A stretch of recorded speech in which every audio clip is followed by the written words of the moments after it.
what is something you would say to somebody who's feeling down on themselves or they're feeling like life feels hard right now? Like, what would you say to them? I would say don't give up.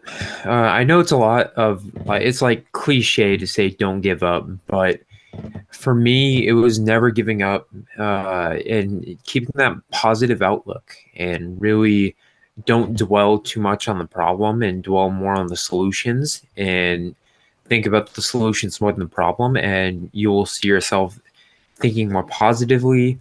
Also, not giving up because if you give up, you know what's going to happen. There's one guarantee: you just won't make your goal if you give up. And that is what not giving up does, is it gives you hope in order to like think you're going to make it, and then you just got to do it and keep working. Yeah, and I'm imagining that with all those surgeries, you had to relearn how to. Did you have to relearn how to talk and walk and things like that, Hmm. especially with a brain tumor? Yeah.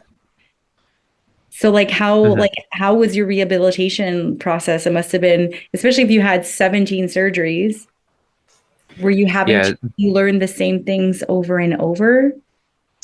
Yeah, it was a lot of repetitive stuff. It was very easy stuff. It was not something that I thought I would ever do, is relearning how to walk, relearning how to read, write, talk, eat, do all these basic functions.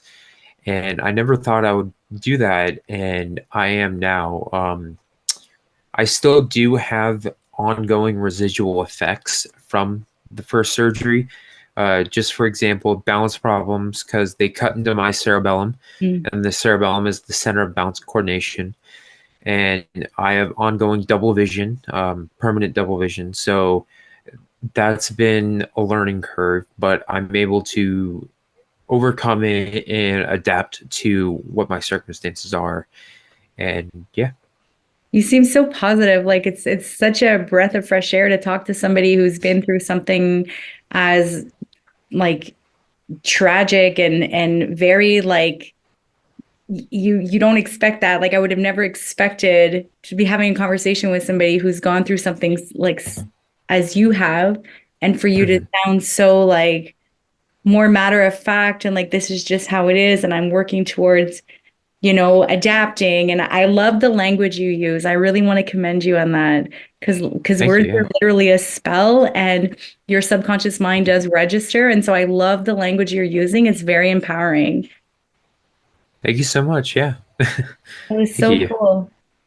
And so like what's next for you? Like what do you have more surgeries coming up or No, for me, I don't have any surgeries planned. The last two surgeries that I had, those were unplanned surgeries.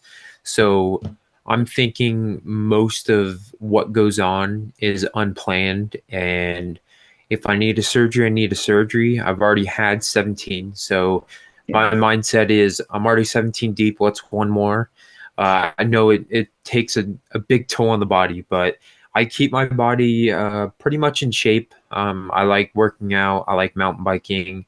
I'm dabbling into mountain bike racing. I've been content creating, just trying to spread my message and just try to, you know, keep it going every day.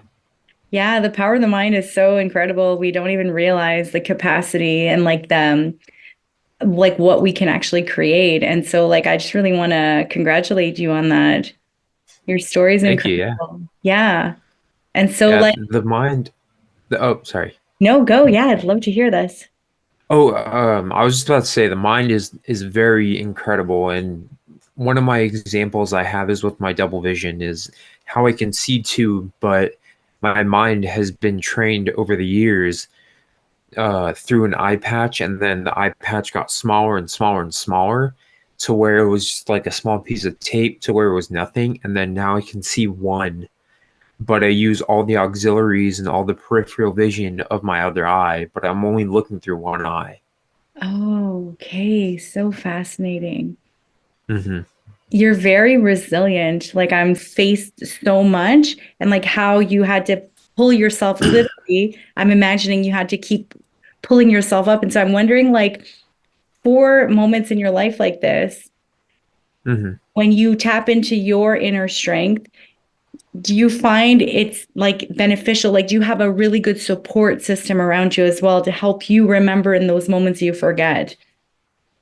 Yeah, so that's one of the main points that I kind of talk about when it comes to embracing change is having a support structure around you. And if you don't have a support structure, there's no one you can lean on. There's no one that you could get advice from. There's no one that you can like do anything with, right? So you're doing it all alone, and it's very dark and it's very like it's not a good place to be in. But if you have a support structure like me, like I had my medical staff, I had my parents, and you have a great support structure, you have this like opportunity in order to make it a lot better. So, say if someone was going through a brain tumor and they didn't have the medical staff or their parents, they most likely wouldn't have those tools and those opportunities to get better because the brain tumor would have just overcome and like overtake their body and They would have it would succumbed. just not end well. Yeah. Yeah. So that's one of the big things that I talk about is like the support structure, also the mindset of being positive and not so much dwelling on the problem and dwelling more on the solution and resiliency and determination. And those are big parts of what I talk about. Like Hmm. that's a lot. And just the fact that you're sitting here and so resilient, it's like blowing my mind. Um, Thank you. Yeah. yeah, and like I do think your message needs to be heard by so many people. And I really do think like get that book out, get on stages, like, inspire so many people because some people are just they don't realize how blessed they currently are. And I'm not saying you're not blessed, but you know what I mean? How we can just take for granted the things Hmm. that we have. And then what you've gone through, this adversity, is so powerful that you're going to change so many lives.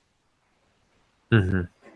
Yeah. And yeah, this whole ordeal made me actually realize how short life is and how precious your time actually is. Because when I was in the hospital, when I was looking back on my life, I was kind of like, I I did nothing. In the grand scheme of things, I did absolutely nothing in my life. And how can I change this? Like first of all, I need to survive what I'm going through, but second of all, it's like I need to figure out a message. I need to figure out a powerful way to get this message across. So it kind of shows that life without purpose is not a life worth living. Wow, that's deep. I think you need to say that again for the people in the back. A life with no purpose is a life that is not worth living.